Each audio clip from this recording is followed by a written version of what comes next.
today you're going to say that you're the best, tomorrow might say you're the worst. You know, I ain't got nothing to prove to no one. All the pressure is on him.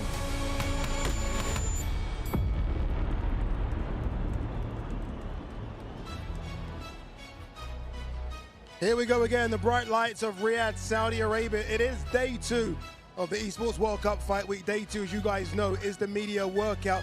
It's a place, Riyadh, Saudi Arabia. We've had some upsets. We've seen some superstars at Made. Will we have one on Saturday? Before that, the fighters will make their way into that ring there to give us a little glimpse of what we can expect come Saturday night. I've got a couple of superstars in the studio with me as well. 2 former world champions, Barry Jones and Darren Barker. Barry, I'll start with you. Dillian Whyte looks good physically, and I guess we'll see it today, right? If he takes his top off, he's looking really good. He is, yeah, and he's walking around with a man with plenty of problems and issues with different people, me included, and you as well, let's not forget that.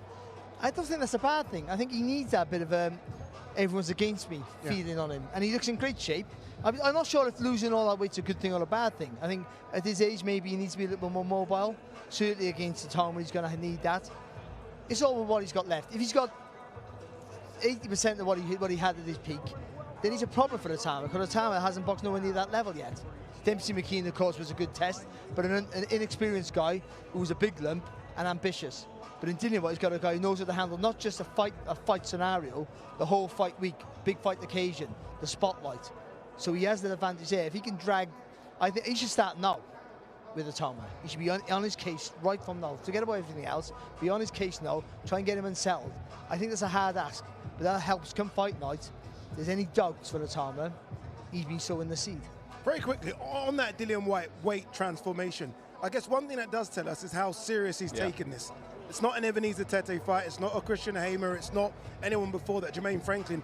His physical appearance at least tells us he's locked himself away in camp and he's got into the best nick he possibly can get into. And that's pride, Ade. You know, he doesn't want to lose to this man. He wants to still fulfill his dreams, and it shows the ambition that he's got. He's a very good fighter, and this is perhaps the test, the opponent he needs to get the best out of him. But he's in there with a man that not only physically, technically, tactically is on point. What we heard yesterday was so impressive. You know, a man that is diligent in his preparation. The man leaves no stone unturned. He's a sponge, soaking it all up. And as Barry said, it could be game over for everyone else because he's ticking all the boxes. You know, he's a very, very good fighter. I look forward to, if we have Ben Davison up here later, just asking the question, what makes you, from what you've seen in the gym, believe that Moses Itauma, if it does get tough in there, which it possibly could in those later rounds, what have you seen from Moses that makes you believe he can pass that test? There's so many questions here. It really is a crossroad fight, but it's a fantastic fight. Yeah, it's a fight that's sort of built up since it was announced. I think everyone was kind of like that with it. All of a sudden, everyone was like, okay, we need to see this one. Co-main event, Nick Ball versus Sam Goodman. Nick Ball on a tear at the moment. He enjoys it here as well, right? He won his world title here against the great Raymond Ford, who's coincidentally on this card as well. He had that draw against Ray Vargas. He is one of the best featherweights on planet Earth. That's fact now. Yeah, it's a great division, by the way. There's some really good fights for him to be made, but he's been fantastic. He really has. I mean, he's got more skill than what people give him credit for. Of course, the strength, the weight of the shot, the relentless pressure, the work rate is all things that you see. But how he closes that distance from A to B so quickly for a short fella is amazing. And also, like I always talk about it, that semicircle around your body, he dominates that space with great footwork, which means he can throw, and when you look to throw back, he's this side or that side of you. And he does it, and he stays nice and low, so he's hard to hit clean. He's a real problem. Yeah, look, I mentioned this as it's Esports World Cup. Do you ever remember the game James Bond, GoldenEye? The film, yes, the game, no. The game? No. Right, well, Oddjob was one of the characters. Okay. And he was very small, obviously, Oddjob. Okay, And he was very, very hard. He was very small. Very hard to shoot. And what he does is, the comparison there, Nick Ball, he uses his height disadvantage, if you like, as an advantage. I'm going to tell him you're doing that. Yeah. How low are you? How low? He's not 3 foot, Darren. Right. I mean, he's 5'2". Sorry, Nick. Good luck. Sorry. But he uses it as a very good advantage. He's very tough, very busy, but he's hard to now clean. And he's in a good division. There's some big fights out there. You know, if he wants to move up, move down. But yeah, great fighter. Let's have a look at the featherweight rankings. Obviously, Nick Ball sort of climbing that title. But when you look at that chart there, Sam Goodman number 5. I mean, his last fight was barely a featherweight fight because he came in just between the 2 weight classes. That's quite lofty. These are the WBA rankings for this title, but there's an understanding there that, listen, you're not a featherweight, you're a super bantamweight. You're the mandatory challenger, I think he was, for that title. So, I mean, you fight one fight at featherweight will put you in a decent rank. That's all that is there. That's to make the fight legit. But he's a good fighter. I mean, he's a very good fighter. A lot of the things he does well, Darren, could cause, I think, Nick Ball problems. Yeah, fundamentals. He works off of those really, really well. He's got a fantastic base. Can go forward, can go back. He's got a fire in his eyes. Nice jab, he's got quick hands, so he has everything required to climb up those rankings. And I'll tell you what, to cause Nick Ball lots of problems. Yeah, I think you said it yesterday. All the B-sides in here, you can make an argument for the B-side beating the A-side. That's how competitive this fight card is. Let's show you that fight card as well. Remember, Nick Ball is co-main event against Sam Goodman. We kick things off in the super featherweight division. Mohammed Alakel, newly trained now by Abel Sanchez, takes on Yumnam Santosh Singh. Raymond Ford, who had that great fight against Nick Ball, now a super featherweight, takes on Abraham Nova. Filip Hrgovic versus David Adeleye. What a fight that is, by the way, so intriguing. Hayato Tsutsumi against Qais Ashfaq. Hayato Tsutsumi unbeaten on a tear, as is Nick Ball, who a lot of people think is running towards that Inoue fight. Has to look good and get past the unbeaten Sam Goodman. And this main event is so intriguing. Old Lion versus Young Lion. I know didn't like me calling him an old lion, but he takes on Moses Itauma. Main event winner likely to get a world title shot. That's how big that fight is. It isn't just this on August 16th. We've got so much boxing coming your way on DAZN in the coming weeks and months. Hey, listen up. Let's have it. We know you've always got your eye on the prize, the championship belt. And why wouldn't you? You're a finely tuned, well-oiled boxing watching machine, capable of consuming over 185 fights on DAZN every year. We've gone big, we've gone global. Churning through combinations, comebacks, and non-stop knockouts. With big fights every week, you're the best in the world. So go on, get that belt, champ. DAZN, undisputed. Undisputed indeed. So many good fights coming up. MVP got a couple of big shows. Jan-Paul Rivera takes on Daniel Bailey. That's coming up Friday, August 22nd. Saturday, August 23rd. Great fight. Jack Rafferty versus His Excellency's favorite fighter, Mark Chamberlain, who's still trying to rebuild after that defeat to Josh Padley. And then we go back to America, another MVP show. Yankiel Rivera takes on Angeline Cordova, August 23rd. So loads of boxing. Make sure you check out the schedule for loads more boxing coming your way as well. All right, it's time to get the show on the road. Thomas Tribert is in the ring. Take it away, sir. Ladies and gentlemen, welcome to the media workouts for Esports World Cup Fight Week as we get ready for World Championship Boxing this Saturday, August 16th from the A&B Arena in Riyadh, Kingdom of Saudi Arabia. We would first like to thank the Kingdom of Saudi Arabia and the custodian of the two holy mosques, King Salman bin Abdulaziz Al Saud, His Royal Highness the Crown Prince Mohammed bin Salman, and His Excellency Chairman of the General Entertainment Authority GIA and Chairman of the Saudi Boxing Federation Turki Al-Sheikh. This great event is being brought to you by Esports World Cup and the General Entertainment Authority GIA, with Frank Warren for Queensberry, Eddie Hearn for Matchroom Boxing, Spencer Brown for Gold Star Promotions, The Ring Magazine, and Sella, along with their great sponsors, STC, Kadia, SNB, Arena Fitness Innovation, and the Mike Tyson Boxing Club. A big thanks to those great sponsors. Well, a reminder, ladies and gentlemen, this great event will be broadcasted live worldwide on DAZN by now at DAZN.com. Let's now get the media workout started. Our first two fighters competing Saturday in a scheduled 6-round lightweight contest. We will first welcome, coming to us from Manipur, India.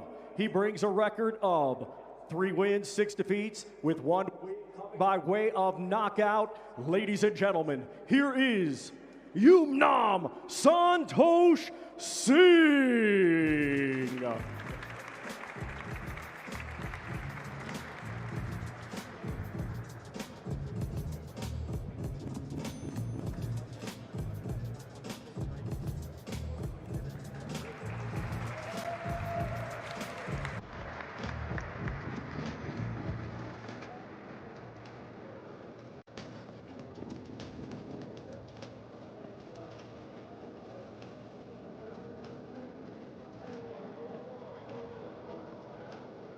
Here we are, Yumnam Santosh Singh.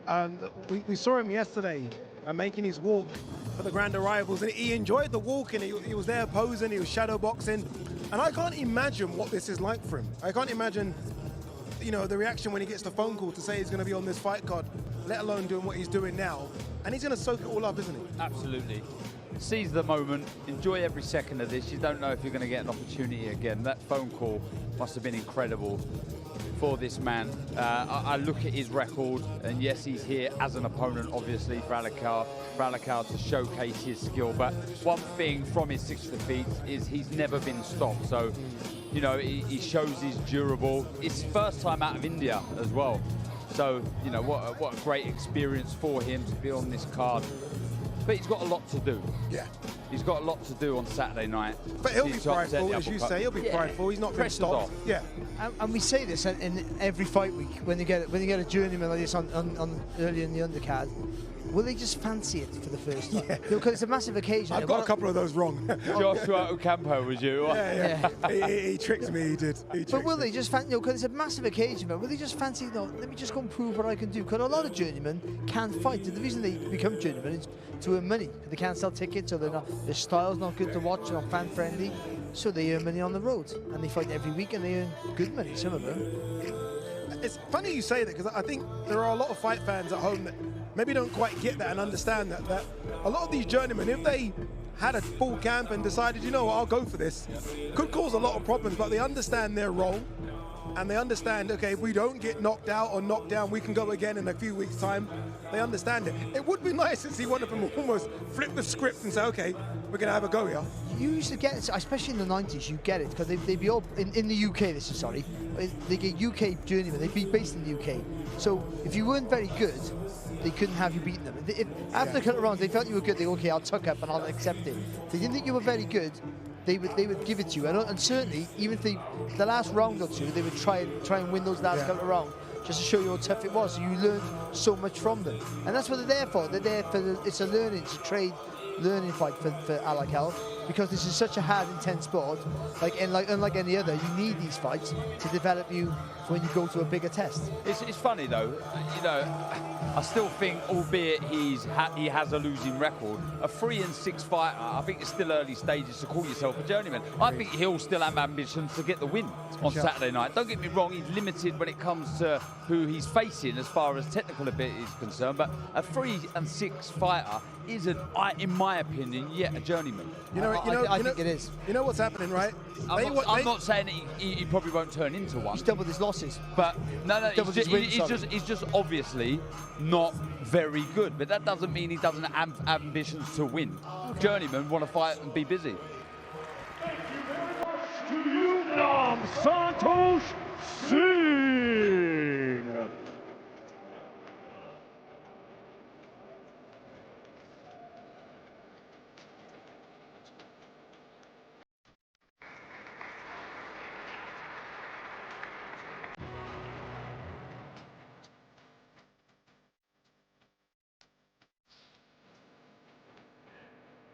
And now let's welcome, from right here, Riyadh, Kingdom of Saudi Arabia. He is undefeated with 4 victories. Let's welcome mighty Mohammed Alakel.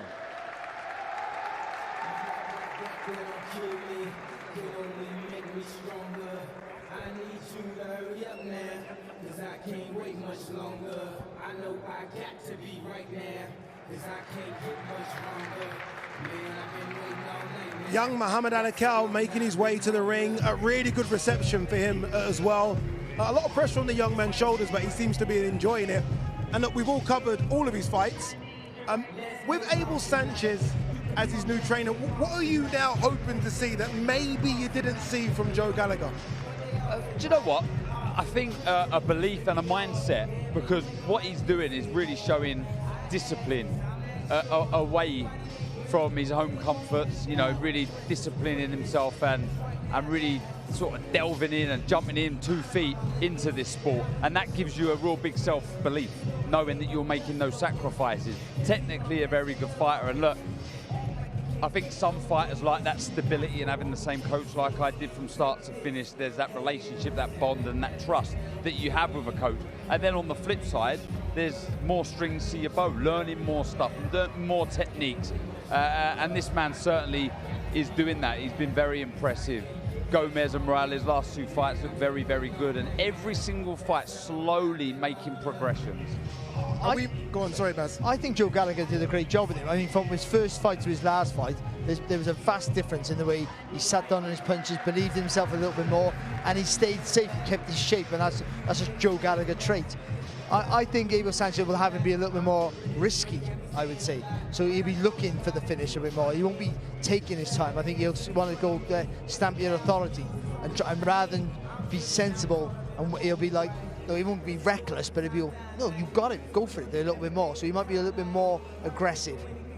Yeah, maybe that's the one thing that was missing, right? That punch power, maybe to sit on his shots. And some fighters don't have the punch power, but I guess you look at Abel Sanchez fighters over the years, and they like to hurt you, don't they? I think, yeah, like Barry said, I think we might see him being a bit more offensive and really planting his feet. And that comes with experience. We know that, Barry.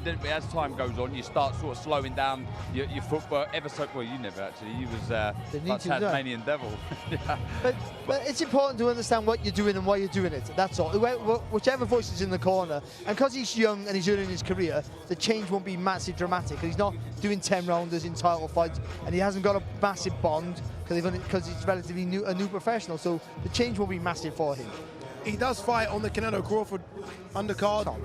He fights on that, and that's the first time fighting outside of Saudi Arabia as well. So I wonder what that experience is going to be like for him. Yeah, it'll be just being on. I know we all know this. Being on as a young pro, being on massive bills, it gives you a little feel of what it's like to be a big fighter, a big name fighter. Very much so it'll be great for his development. Mohammed Alakel.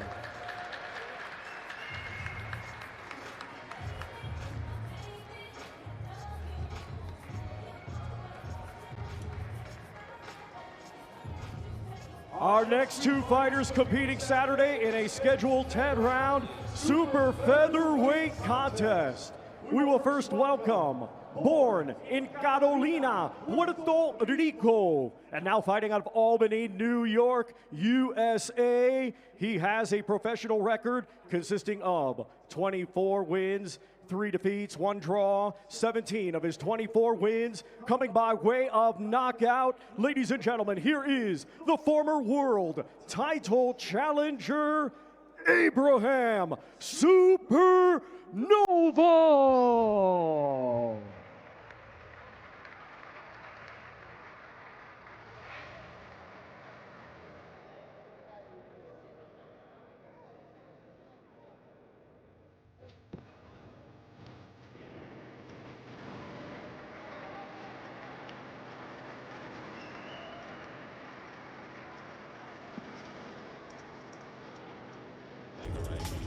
Here we go, the first of the B-side banana skins. That's what I'm calling this man. This is a real challenge, I think, for Ray Ford. A former world title challenger. You heard Thomas Triber say that was in that fight against O'Shaki Foster, which he lost by split decision. Very, very big at the weight, and has got an opportunity. He's been waiting for this one because last year wasn't a good year for him. All of a sudden, 25 could be a fantastic year for him. Yeah, I think so. I think with Nova, Dana said it to me off air yesterday. He said he reminds us of a former middleweight world title challenger called Howard Eastman because he had the same beard. And also, he's the same size. He's a massive. That's as big a super featherweight as you would find. He's huge. His legs might be thin. His shoulders are massive. He's tall for the weight. And also, he's a good fighter. You see the movement he got here. He keeps his shape all the time. His elbows are always tucked in nice and tight. He's an aggressive counter puncher. He forces you to throw. And if your hands don't come back fast, he's gonna beat you to it. He's gonna get his jab on your face before you get your hand back. You know, when Kakache pulled out, obviously all of us were disappointed, especially for those back home, wanting to see Kakache continue that run, and this would have been the acid test against Ray Ford. This is such a good substitute to come in. It really is. I mean, as Barry said there, he's a fantastic fighter, and he's got the bit between his teeth. You know, lost to O'Shaki Foster. split decision, very, very close fight. This man packs a punch from his 24 wins, 17 by stoppage. You know, the way he mixes it up to head and body, that fleet-footed movement that you can see, an aggressive counter-puncher, always looking to make his opponents pay. Very accurate as well, and I think that's where a lot of his stoppages come from. This man fancies it, I'm telling you. You can tell by how sharp he's doing this, isn't it? I mean, you know, he's obviously cutting weight, and you think that they'll take it easy. He's like, no, I'm using this as a workout. The thing is that he's been in big fights. He's boxed a lot of different styles. You know, Robson Ramirez for one. No, he's boxed some really good fighters. I might come up short, but he's given them all a run for their money. A Shaki Foster. So the speed of Ford, he'll think he's faced that before. The ability of Ford, he'll think he's faced that before and come close. So this is not a daunting task for him. I think it's a hard ask, but in his mind, he's been in with fighters he would argue are better. When I say A side, B side, obviously Ray Ford is the A side, he's the favourite. How big a favourite is it? Are we talking 60-40? How close is this? Thank you very much, I think a little bit more than that. I do think he's a little bit more than that, but this is the livest underdog on the bill, in my opinion.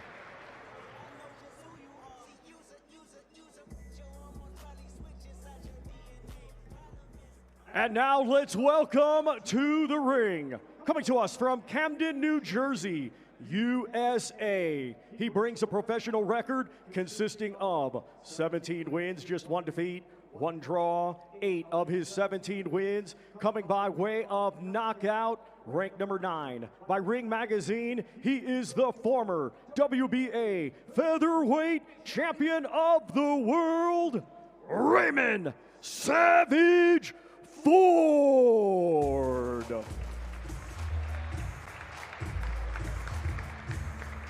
I don't think, although we just heard Thomas Triber say ranked number 9, I don't think there are 8 better super featherweights in the world than Raymond Ford. It's a great division, some really good names in it. But he hasn't boxed that. You know, this is the show for him. This is a show he'll jump up for if he beats Nova, I think, because he's new to the division. But I think he's looked fantastic. The 2 fights he's had, he's looked absolutely fantastic. I think this long overdue the move up. He looks stronger. He's more aggressive. I mean, he's always tried to be too aggressive, I thought. But now it looks like it suits him, doesn't it, Darren? Yeah, and look, I think that's why we enjoy it. When we see his name on the card, you know you're going to see excitement, because he probably does more than he should at times. But we, as fans, really enjoy it. But, you know, 2 shutout wins in his last 2. He's feeling strong, he's confident, and I think he feels he's got something to prove to himself. And a very, very good fighter. There's some big, big fights out there for him as well. Yeah, the big one is obviously Shaki Foster, who was supposed to fight Stephen Fulton on that Javonte Davis, Lamont Roach 2 card, and he's desperate to get in the mix with those 2 guys very quick. I knew he would be out of the ring as quickly as humanly possible. He wasn't happy yesterday, that's for sure, was he? I would say one thing though, the hand speed won't bother Nova.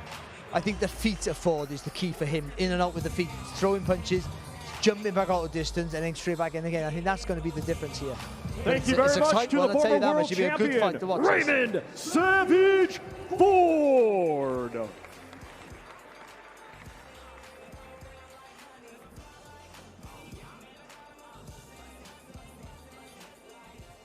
Our next 2 fighters competing Saturday in a scheduled 10-round contest. It will be for the WBO International and vacant WBA Continental Gold Heavyweight Championships. We will first welcome the challenger from London, England. He has a professional record of 14 wins, just 1 defeat, 13 of his 14 wins coming by way of knockout. He is the former British, English, and WBO European heavyweight champion, Big D, David Adeleye.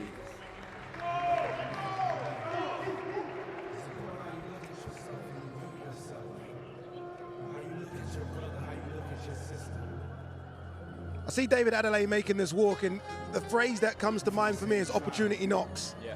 This is a massive opportunity. Some may say it's one you don't deserve, considering that, you know, it was a British title fight against Jimmy TKV on the cards a couple of months ago, sorry. Here we are now.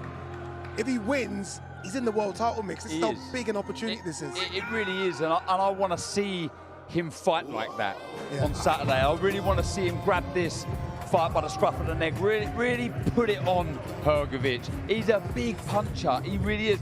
At a level, yes, but I still believe he can punch up at this level, but there's so many opportunities in this division where it's looking for its next stars. He goes in and puts a very good performance in against Hrgovic. But also, I think he can be a star. I mean, if he has the ability to match it, he has a great personality, as we're finding out here. He's a fantastic talker. There's a job for him in boxing after he fights, by the way. And look at him cheering up the crowds here.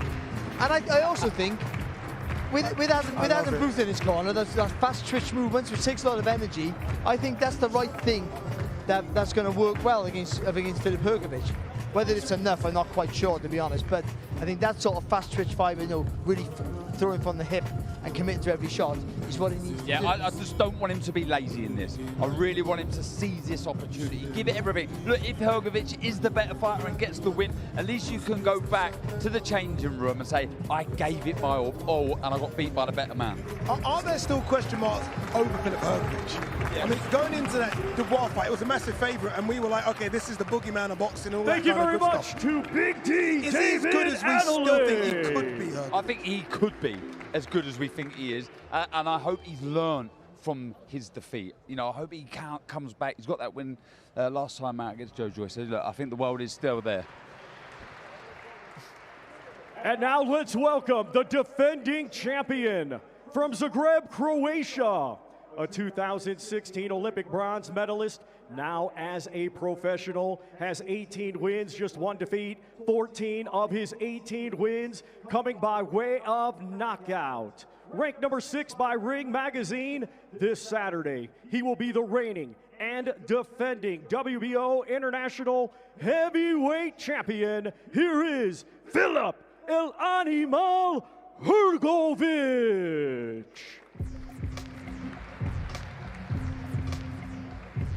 El Animal Filip Hrgovic making his way to the ring, 33 now. And I remember him as a young man when he was brought in by David Haye to get ready for that fight against Tyson Fury that never happened. And everyone was like, okay, who is this machine that's going toe-to-toe with Wilder? And they're kicking the you-know-what out of each other. And I still feel like the best is yet to come, but at 33, time is running out. Time is running out. That's true. You're right. That's a valid point. But he's the sort of guy who's been told he's brilliant from day dot, and his potential to be very, very good. He just believed it and thought, I don't have to train. And he has loads of talent, by the way. I think his talent is underestimated, and he is tough, and he got a great chin. He ticks so many boxes to be a really world-class heavyweight. I thought he was really good against Joe Joyce. He showed that on the move with his back against the ropes, he can still be very, very effective against a guy who can take a good shot, and I thought he boxed brilliant. I mean, he's a good fighter. I don't think he was bad against Dubois either, to be fair. Dubois was just insanely tough that night. So there's a lot of, and also the cuts, not forget about the cut, the damage that stopped the fight. But he has to be fit and he has to be active, and if he can't get it right, and he's a massive favourite, and he's stepping down a level to what he's used to boxing, I would say, and Adeleye stepping up. If he can't get the win on Saturday, then I think his aspirations of fighting for a world title are taken, not over, but it's a massive dent. Yeah, I agree. Look, he didn't have a full camp last time either, against Joyce, and he showed heart, he showed courage, he dug deep and got the win. What was that, a 10 or 12 rounder? 10. 10 was it? Okay. And look, he passed the test. He got the job done. There's still a future for this man, but he's got to win, and I feel he's got to look good in doing so. But Darren, I wonder whether having a short camp made him train harder with the panic or not having enough time. I know when you got a big camp, you sort of leave it all too late sometimes, maybe. I mean, he just needs to be mentally switched on all the time. All right, let's hear from Hrgovic's trainer, Abel Sanchez, and the aforementioned Filip Hrgovic as well. They're in the ring with Davison. Okay, Filip El Animal Hrgovic. We know last time we saw you against Joe Joyce, you didn't have a big, long camp, but you still did very well. You won that fight. This time, big, long camp. How are you feeling? Yeah, I feel much better. I did better camp that last time. So I feel better, I feel more confident, and yeah, can't wait for Saturday. Let me bring you in, Abel Sanchez. You've had a full camp with Filip Hrgovic. What kind of El Animal are we going to see on Saturday? Definitely a lot better than we did the last time. We got the win, but we didn't look as sharp as we should have. He had a full camp. We had 8 weeks in Big Bear, so we're really looking forward to Saturday night and showcasing us. What kind of challenge is David Adeleye? Look, every fight is challenge, every fight is risk, every fight is most important fight in the life, and I did great preparation. I did everything what I do normally, and yeah, hopefully with God's help, I win on Saturday and continue to becoming a world champion. He said that he believes he has the power to knock out a horse, let alone Filip Hrgovic. What do you say to that? I'm more strong than horse.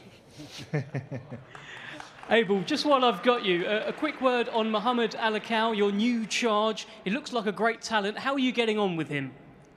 Extremely well. I came to camp, and lucky we have a good leader in camp with Filip. A lot of the kids followed his lead. He trained very hard. The discipline is above and beyond anything I expected, really. His dedication to doing what we have to do is number one. So I look forward to a great career from him. That's great to hear. Filip, final one for you. Are you ready to get down to business? We had a million nights just like this, so let's get down to business. Thank you very much. Best of luck.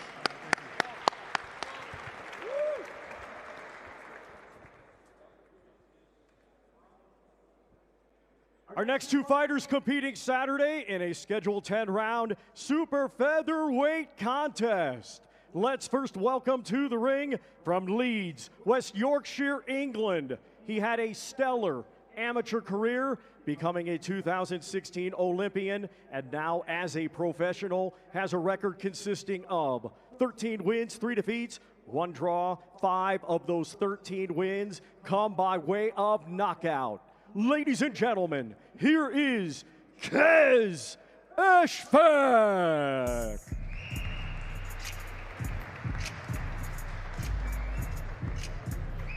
Qais Ashfaq gloved up as well. We might get to see some pad work for the first time this evening. We've seen some big upsets since Riyadh season started in October 2023. Fury and Gardner, and nearly kicked off with the biggest of upsets. This would be a big one though, because everyone is very high on Tsutsumi, and Qais, let's be honest, he struggled a lot in the last 2 or 3 years. But I think Qais is a really good boxer, actually a lovely boxer to watch. Yeah. And he's not afraid to have a fight either. The problem is he just doesn't have the strength.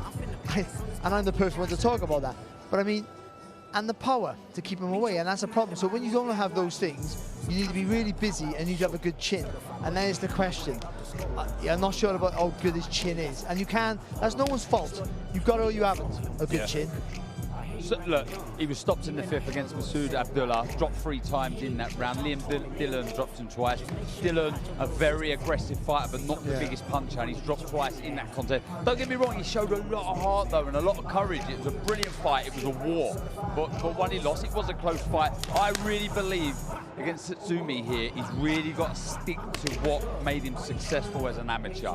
Don't get greedy. Sharp jab, in and out with your feet. Do you know what, I think that's right. Sometimes everyone wants to everyone's saying you've got to sit down on your punches, and I do understand that, but not always. I never. I mean, if it's a hard, every fight's a hard fight, I understand that. But if you haven't got a certain thing, I mean, it works, it's got to work for him, and if he sits down with his punches against Tsutsumi, he's going to be in trouble. Who's the better boxer of the two? It's difficult. Okay. Because the better boxer is always the guy who's he's the more classically better boxer, because he moves and punches really well, but boxing, the punches are correct, but I don't know if he's the better boxer overall. He's up against a guy here who will suffocate your space, turn every punch over hard, and the pressure's immense. I think his chin, I think he tires very quickly. When you're tired, you're more vulnerable. And I think it might be due to his strength. So the strength training should probably be high on his list of priorities. He did say to me, Daz, a couple of days ago, look, at normally I get a 4-week camp, 5-week camp. He said, I've had 10 weeks for this one. So this is the best Qais Ashfaq we're going to get. Yeah. This is it, isn't it? With the opportunity as well, you expect him to fight out of his skin. Looks in shape. He does looks in shape. Wow, looks really big. Yeah, and look, I just feel he's got to be completely switched on. You talk about the camp there. I think you've got to really feed off that kid. yourself a lot of belief, saying, well, look, I held my own, I've done as good as I could with limited time. Now this is the best version of me. And if it is, this is a tough fight. It really is. You know, we've said this, the underdogs in all of these fights are live dogs. I almost feel like he's using this little media workout, this little 5-minute run to show us something as well. He'll have a point to prove, because yes. he knows what the things are being said about him, like they all do, and he'll want to go, listen, look at me, I'm in great shape, I'm ready for this, and this is all mind games. He'll think his opponent's watching this, that's the truth, and he won't be. But he's got to stick to, he got to believe in himself and stick to what he's good at. Thank you very much to Qais Ashfaq.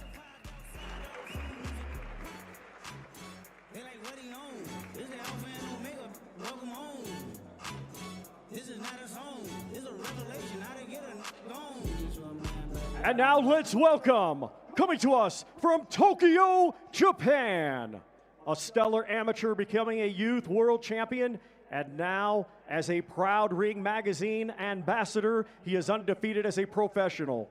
With 7 wins, 4 of those 7 wins coming by way of knockout, let's welcome Hayato Tsutsumi.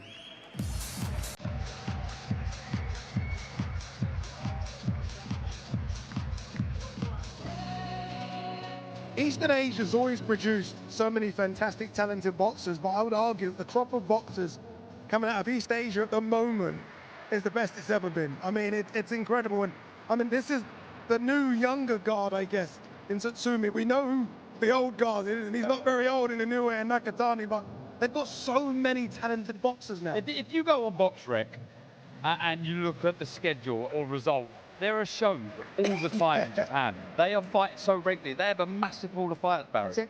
From super bantamweight down, take away super fly, and they dominate every other division. They do. They do. They really do. It's absolutely phenomenal. They never used to, did they? It was always the Mexicans and the Filipinos. Well, they were always around like strawweight, light flies, and they always had, and sometimes featherweight and super featherweight, the odd fighter.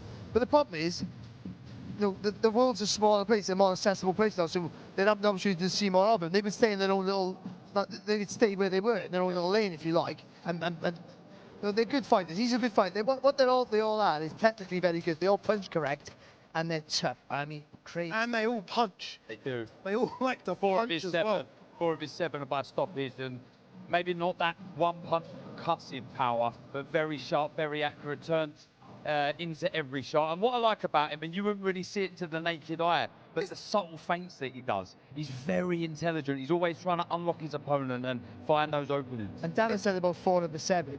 The 7th, not one had, they all got winning records, some undefeated fighters, and the last few fights, he boxed some really good fighters, well, maybe at the end of their careers, but within 10 fights, to have those tests already is absolutely phenomenal. 12-rounder in his first fight, 8-rounder in his first fight. It just shows the belief they have in this man, and he's ticking the boxes. Another one, we spoke about Abraham Nova being big. I'm looking at him, and I know he's wearing a baggy t-shirt, but he looks big at super feather as well. Well, he's boxed a few lightweights, hasn't he, already in his career, and I think boxing lightweight, so you know, it might be a struggle for him getting down in weight, which will help Ashfaq, of course, but I mean, he's a massive favourite. We can paper it up all we like. He's a massive favourite. Or if he does all he's got to do is just think, I know what to do. I just got to get this guy in the corner of the ropes, keep hitting him on the chest, stop the movement. You can stop his movement, the fight belongs to him. That's the truth. It's billed as a super featherweight. I'd be shocked if this isn't a 133 fight or something like that. Yeah. But you look at, as you say, you look at Hayato Tsutsumi's last fight, and he's at 133, it's 132. Yeah. He hasn't really fought 130 for a long time, so I wonder if he'll be making that jump to 135 very soon, because I'm looking at him now, and his legs look big, his back look big. Yeah, do you know what? I don't think Qais will actually mind that. I think boiling down for him is becoming a struggle. So, yeah, he does look big, you're right. But when he goes through the gears, as he just did there, he's a joy to watch. He really is. Fantastic fighter. He's methodically, he methodically walks you down. I mean, he's always on you, and he got patience in his work as well. Thank you very much to Hayato Tsutsumi.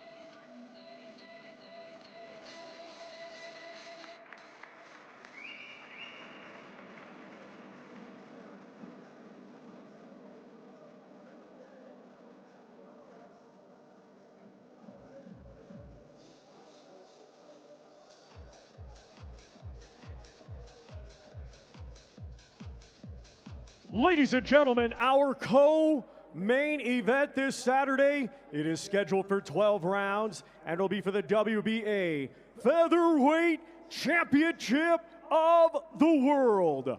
Let's first welcome the challenger from Albion, New South Wales, Australia. Undefeated with 20 wins, 8 wins coming by way of knockout. Ranked number 4 by Ring Magazine, let's welcome the undefeated world title challenger, Sam Goodman.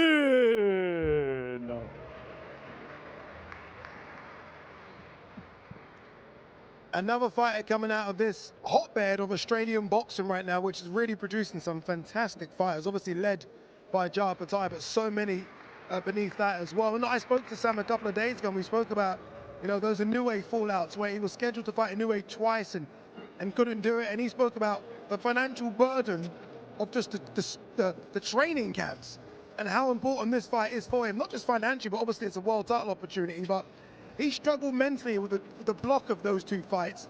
And he's taken this with both hands, he says. Yeah, you forget about that, don't you? Because you're not playing for a team. You pay for everything yourself, your own pocket. And you gamble money you don't have with the purse, and also the purse, then you think you're going to win, and then his money comes later on, of course. He's a good fighter. You're going to see here now.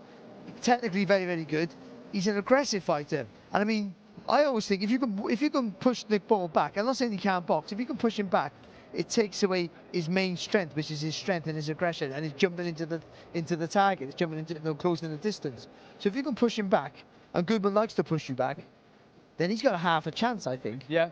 A common opponent, TJ Dehenny, Sam Goodman a couple of years ago went 10 rounds with Dehenny, whereas last time out, Nick Ball, it was a tricky fight, but he got the job done. Right, let's hear from Sam Goodman's trainer. He's ringside with Dev Sani. Dev. Well, I've got Joel Keegan with me. Joel, I guess the first question is, this is a step up now to featherweight for Sam Goodman. How's he finding this extra 4 pounds to play with? Oh, he's loved it. He loved it. Yeah. Super bantamweight's a tough day, but no, we're loving the weight, the extra weight. So feel good, feel strong. I've been following all of the YouTube, all the videos that have gone out.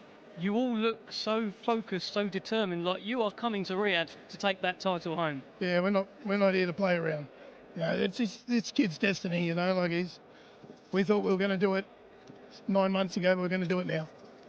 Nick Ball is a very unique featherweight. He is short, but he uses it to his advantage. How can you get around that? By doing what we've always done.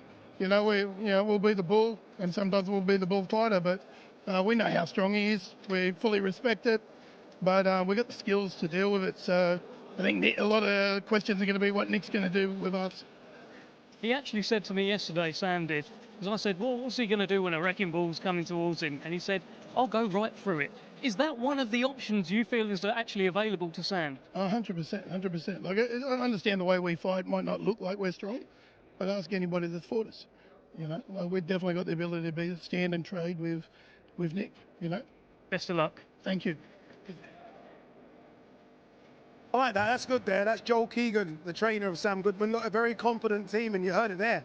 We wanted it 9 months ago. We couldn't get that opportunity. We're going to take this one.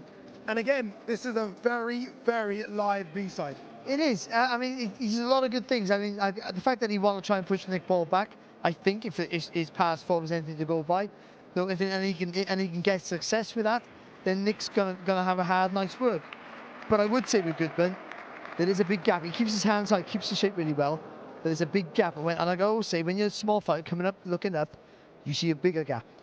Thank you very much to Sam Goodman.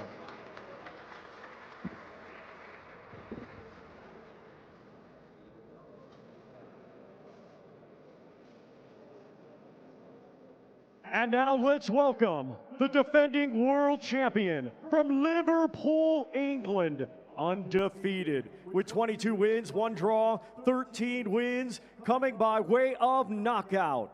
Ranked number 3 by Ring Magazine, and in his 3rd world title defense, let's welcome the undefeated, relentless, reigning and defending WBA Featherweight Champion of the World, Nick the Wrecking Bull. Here we go, a man that's on a tear, and you heard me say it throughout the week. I've certainly said it yesterday. The only British male world champion we have on our shore, so a lot of pressure on him to continue that reign. But ultimately, look, he's got a career path planned out for him, and in the reverse is really good work. In front of him could be some really good stuff. Yeah, and for that reason, I really want to see attributes like discipline and focus, you know, because it's all good having, you know, your sights on future opponents, but you've got someone like Sam Goodman who's so game and ready for this. All right, let's hear from Nick Bull's trainer, Paul Stevenson. He is ringside with Davison. Okay, Paul Stevenson. Now, every time I speak to Nick Bull and ask him, have you seen any of Sam Goodman? He says, no, I don't watch him. I leave that to my team. So have you seen any of Sam Goodman? Yeah, I've seen everything I can see. I always do, Dave. You know, studied him in great detail as much as we could. And yeah, so what I see is a good box fighter, you know, well-rounded. Be a good match. Do you feel like this is a good test for Nick Bull? Because they are coming over with a lot of ambition and they really feel they're going to take that title back to Australia. Yeah, obviously they'll be trying. It's very valuable. But Nick's one of them, isn't he? He can end up fighting the first round. He can end up fighting the 12th round. If this fella can live with what Nick's dishing out, then fair play to him. Well, one of the things that they have actually said is they feel they can actually go through Nick Bull. I've not seen that before. Have you seen that before? I've never seen that in any sparring. We've sparred Nick with middleweights and welterweights. I've never seen anyone do that before. So, again, if he can do it, fair play to him. Best of luck. Thanks a lot, Dave.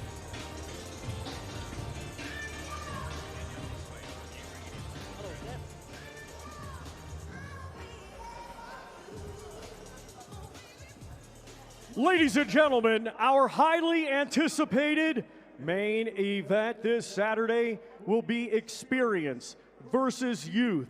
10 rounds scheduled for the WBO Intercontinental, WBA International, and Vacant Commonwealth Heavyweight Championships. Let's first welcome the challenger from Brixton, London, England, and proudly representing his heritage of Jamaica. He has a professional record of 31 wins, 3 defeats, 21 wins, coming by way of knockout. Let's welcome one of the most prominent and charismatic heavyweights of the past decade and a former WBC interim world champion, Dillian, the Body Snatcher Whyte. Here he comes, Dillian Whyte, the Body Snatcher, a man that this week has been a bit upset with a few things that media members have said, but I think that's added to his motivation here to put on a really good performance. He looks in fantastic shape, and Ben Davison's in the studio with us, trainer of Moses Itauma. And Ben, what Dillian Whyte do you prepare for then? Do you go back and look at 2018 Dillian Whyte? Do you look at Ebenezer Tete? Is it a catalogue of everything? Too late now if we banked on him turning up that shape. You know, we'd be foolish to be taking the fight based off his last performance and him coming in the same shape. It was never going to happen. As he said, he's had lots of things going on, lots of inactivity, but he's clearly got himself in shape. And I've said this time and time again, Moses Itauma is not the type of fighter where we have to bank on people catching people at the right time. He's good enough to mix with any of them at any point. And we're prepared for Dillian to turn up the best Dillian possible. And like I say, if we hadn't have done so, it's too late now. And Ben, if it is the best Dillian Whyte that turns up, what problems does he bring on Saturday night? You know, the same situations, all the same things that we've been talking about. This is experience, he's a big, strong guy, plenty of heart, can punch. He brings all of those things to the table, and that doesn't change no matter what condition he turns up in. Like I say, you know, people keep talking about if it goes into a dogfight. I've seen Moses. The young lad can fight up close as well, and you've got to have that in the locker. If you're going to mix at this level, you've got to have that in the locker, and he's got that in the locker. So if the fight goes that way, I wouldn't be shocked for it to still go as we expect. What's it like training?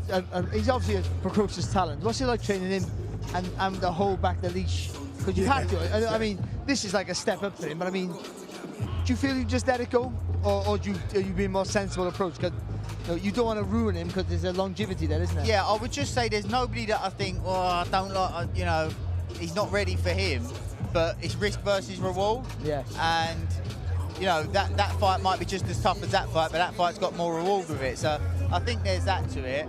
But, you know, one thing I do want to say about Moses as well, and I'm sure you guys have had this through your careers, where people say, oh, talent, talent, talent. But you're hard workers. It's a lot of hard work that gets there. And hard work is talent in himself. And he is one of the hardest workers that you'll come across. In the gym, outside the gym, studying the sport, making sure that he's remembering what he's learning session after session, and that's the real talent. Not much of a media workout from Dillian Whyte. He's greeting who he needs to greet ringside. He's taking selfies, but we didn't get to see much. Well, what do you do in this 5 minutes? Do you kind of just tell Moses just to kind of let loose a little bit, hit the pads, or is it just make it up as you go along? Yeah, I think he'll just do a little bit of shadow. You know, as you mentioned before about Dillian and the way he's behaved this week, I think there's an element of it where he's too long in the tooth now for the Dillian that you've seen before. He wasn't really like that with the Fury build-up either, if you remember. True. Yeah, very true. I think he's too long in the tooth. When you have seen him like that, there's been a bit of needle, you know, with the Chisoras and the AJs. You know, there's respect both ways, and it's business on Saturday. And it will be good business on Saturday as well. How is Moses? I spoke to him yesterday and I was like, this is all new for you, Moses. You've been the undercard guy. You turned up on a Friday to weigh in. You've got in the ring on a Saturday. The requirements for him now, he's doing every bit of media. He was on Sky Sports. We've grabbed him a few times. He's done all the social media channels as well. How's he handling all that? Yeah, I mean, I don't know what you guys think, but I was just having a conversation back there where he was chief support for one of the biggest cards of this generation, Usyk Fury. Yeah. That might have been just as much pressure as what he's seeing now. That was a huge card in his first real step up. So, do you know when you say someone's a natural fighter, it's water off a duck's back to him. And I thought that when he was chief support for that card, and I feel like that when I'm seeing it here this week as well. All right, let's bring out your charge. Let's go to Thomas Triber to bring in Moses Itauma.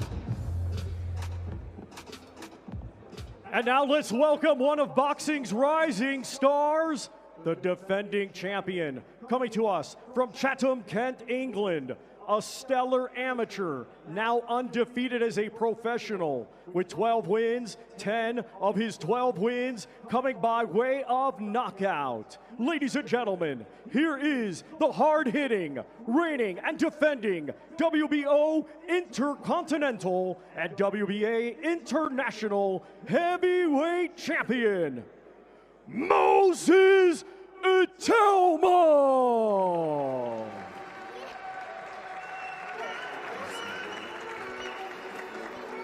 Moses Itauma making his way to the ring. Ben, when did you know that you had something special? You know, we always say it with certain sports stars, right? Footballers, tennis stars, and there's always a point. When did you know, like, okay, wait a minute, he's a bit different? Yeah, I'd seen him before I worked with him. There's other people that put plenty of time on working into Moses as an amateur. He had a fantastic career. So seeing him as an amateur, I already knew he was a special talent. He come down the gym sparring, I could see that.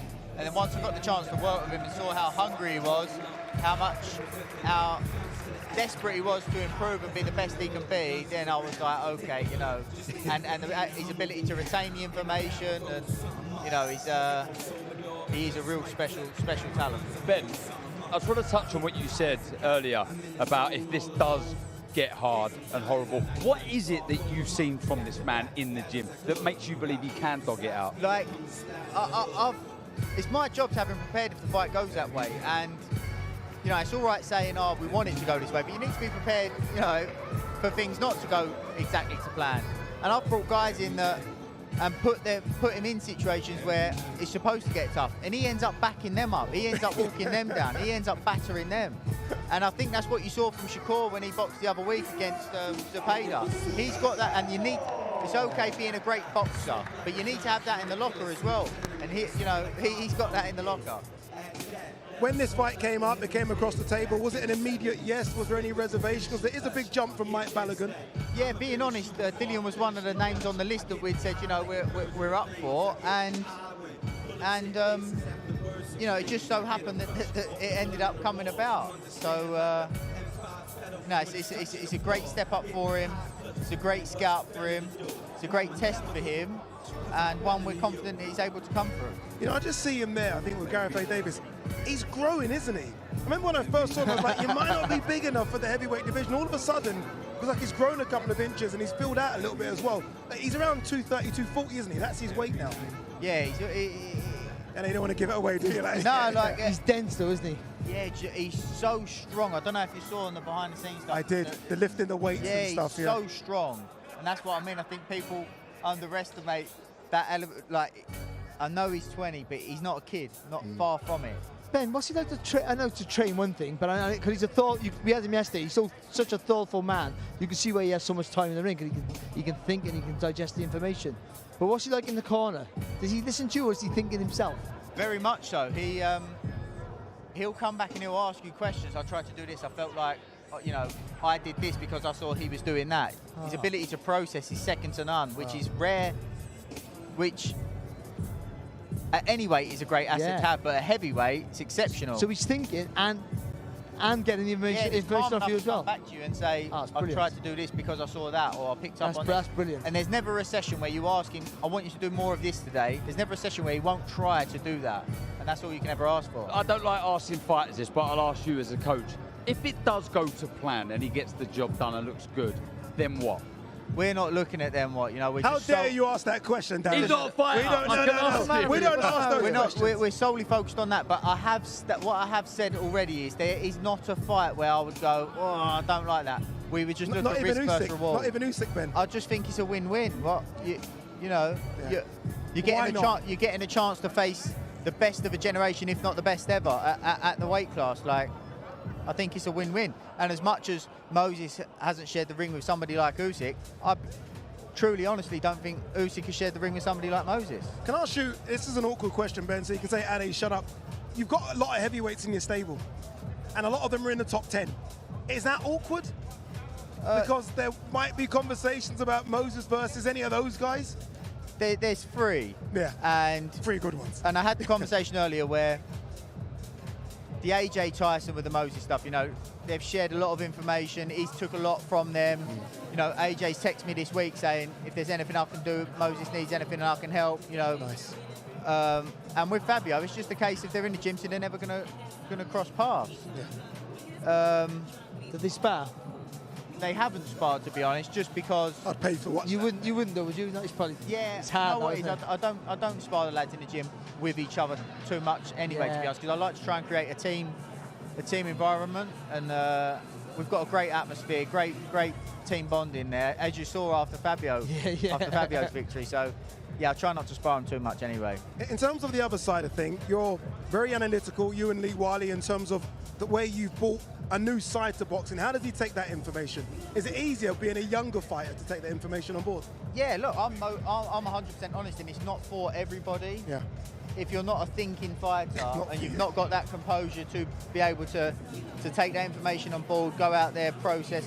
He is a thinking fighter. He's able to process. As I was saying, he's able to come back and talk to you in the corner. I did this because I noticed that. When I was doing this, his response was that. Blah, blah, blah. So it certainly is for him. And, yeah.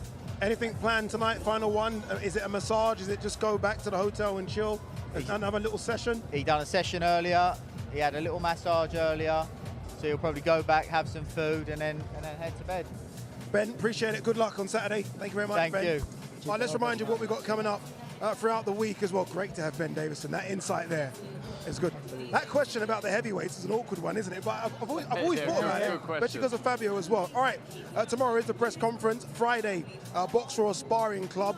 It was a good one. Remember the Queens, that fight card there? Same thing happened. Friday weigh-in, and then Saturday fight night. Remember, if you haven't bought it, it is pay-per-view. Just go to DAZN.com/boxing to purchase this very, very intriguing fight card. we've got so much coming your way on DAZN. And I mean, it doesn't get much better than this, does it? We go to Belfast for Lewis Crocker versus Paddy Donovan 2. The extra caveat to that fight is that now that is an IBF welterweight title fight. Then we go to Scotland, Collins versus Laurenti, European title fight. Then no one would have predicted this a couple of weeks ago. It is happening, Dave Allen versus Arslanbek Makhmudov.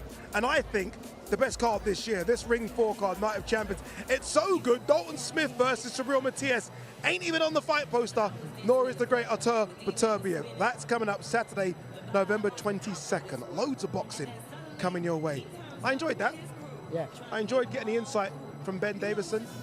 It's just He's confident, very confident, isn't he? Not just about this fight, but about his charge full stop. Mentioning there, win-win fight and Usyk. And then what I liked as well, he mentioned if it's a dogfight, it's a dogfight. It just reinforces your opinion, your belief that he is the real deal, that he will go on to be potentially a great fighter. The fact that he processes his own information comes back with question. What fighters do, but you can see he's constantly thinking. And I mean, and with his work ethic as well. What I like as well is that Ben Davison's had the two, Usyk obviously, but Fury and AJ. So he's had two very elite, top-of-the-tree heavyweights. Yeah. So he knows what a top-of-the-tree heavyweight looks like because he's had a couple. And you can see the glint in his eye when he talks about Moses Itauma because he's almost got a charge there if it goes right for the next 10 years. Yeah, the attributes are there. He's seen more than we have, and that's so exciting because it's a division, the marquee division, where it's looking for its next star. He could be the man. And I know there's missing pieces in jigsaw puzzles, and when you're a fighter and you find a trainer that perfectly fits you, that's the piece that sometimes makes the biggest difference, and they seem like they have that fit. Indeed. There you go. We are going to hear from all the fighters tomorrow, because tomorrow is press conference day. Should be fun as well. I have a feeling that Derek Chisora is going to turn up and start trouble with Dillian Whyte. I have a feeling David Adeleye is going to start trouble with Hrgovic. The only way we can find out if that is true is by tuning in tomorrow for the press conference. We'll see you then.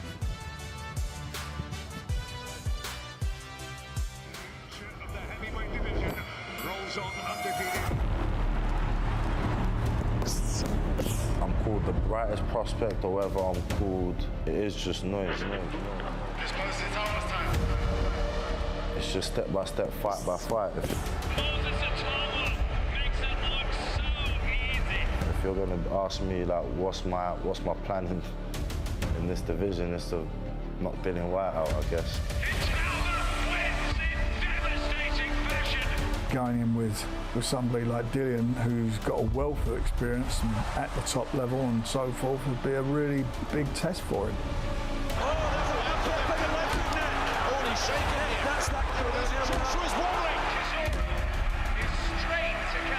Today gonna say that you're the best, tomorrow might say you're the worst.